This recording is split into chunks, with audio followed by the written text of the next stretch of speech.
The concept of God's involvement in the world, this idea of God's providence, how does that relate to God as the creator? I think that it means that God is involved in everything that happens in the world, and we can distinguish within God's providence or control of the world. That's what providence means. It's God's superintendence of everything that happens in the world. We can distinguish between God's ordinary providence and what we might call his extraordinary providence. His ordinary providence would be his governance of the world through the instrumentality of natural causes and natural laws. Which God is involved in, though. Yes. And sustaining as a primary cause. Yes, that's right. That's right. It's not as though he's uninvolved, but nevertheless, it's a purely natural sort of activity. And then his extraordinary providence would be God's bringing about events which lie beyond the productive capacity of natural causes. And these we would call miracles. And you believe in those? Yes, I think that it's very clear that if you have the concept of a being who is the creator and designer of the universe and who has therefore decided which natural laws govern the world, that they lie within his power, and that therefore such a transcendent being could easily produce events in the natural world which lie beyond the capacity of natural causes. I think anybody would agree with the following of that logic. However, the argument would be, does that mean there was an imperfection in how God designed the natural law if he has to intervene to change that natural law? Well, I don't think we should think of miracles as changes in natural laws. Natural laws describe what will happen given that there are no interfering factors. Fine. They are idealizations of what will happen under ideal conditions without the intervention of natural or supernatural agents. So a miracle shouldn't be conceived as breaking the natural law. That is, I think, an improper concept of natural law, and it's psychologically prejudicial as well. It connotes a sort of divine rape of Mother Nature, akin to violating a civil law, to say a miracle is a violation of the natural laws. Well, how do you define it? I would say a miracle is an event that occurs which is beyond the productive capacity of the natural causes at that time and place. Sounds like you're a good lawyer saying the same thing.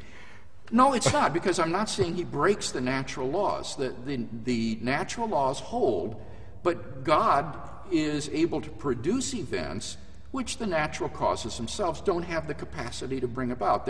It's beyond their power to bring about, but it's obviously not beyond God's power. And as you say, given that there's a transcendent creator, the odd miracle for that kind of a being would be child's play. No one doubts the logic of that. Just one wonders why God had to design a system that he has to tinker with it to change the molecular structures here and there. Couldn't it have been a nicer flow if it was designed nicely from the beginning? Well, I think it's very important to understand the purpose of miracles. Miracles are not meant to be adjustments to the natural world to rectify imperfections. Rather, miracles are meant to be revelatory, in that they are extraordinary events that they serve as signposts that point beyond the natural world to its ground in a supernatural creator. So, for example, when Jesus of Nazareth performed miracles, he presented these as signs of the inbreaking of God's kingdom in his person, so that his miracles were not meant to be adjustments to an imperfectly operating machine. Rather, they were revelatory. They were signs that God's kingdom was breaking into human history at this point. How come I haven't seen any? Well, that maybe you haven't been looking in the right places. I do think I've that come God, to you. All right, I think that God still is about the business of doing miracles today, but just doesn't care about me. Well, no, he cares about you. I mean, this is getting to a very personal level. I do think that God can do miracles today in people's lives. But I also think, and this gets back to this area of ordinary providence, that God can be operative in your life and answer your prayers without having to bring about miracles through his ordinary providence. And the key here is to remember that God, as an omniscient being, would know what any free person would freely do in any set of circumstances that he created them in. so that God can arrange for things to happen in the world without having to intervene miraculously or tinker in it, by simply setting up the circumstances and the agents in advance, so that when the time comes, the relevant events will transpire, perhaps in answer to a prayer or something of that sort, without any kind of miraculous intervention whatsoever.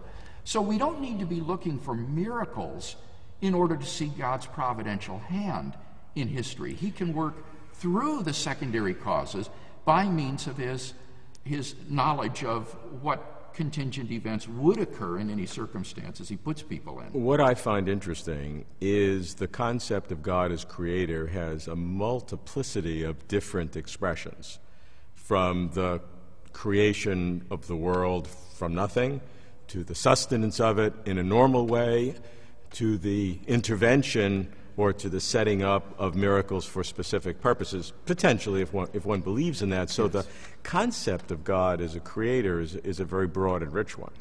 It really is. It's more than just bringing things into existence. It's the initial act of creation of the world out of nothing, of all reality exterior to God.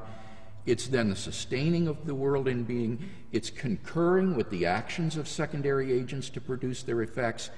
It is his ordinary providence, through his omniscience, of governing the world of creatures to achieve his ultimate ends. And then it is his miraculous operations in the world beyond the natural capacity of spatiotemporal causes to bring about events that would not have happened in the absence of God's special action. So it's a very rich and variegated doctrine. Sounds like a full-time job to me. Yes, though for an omnipotent being, it's not something he can't discharge effectively.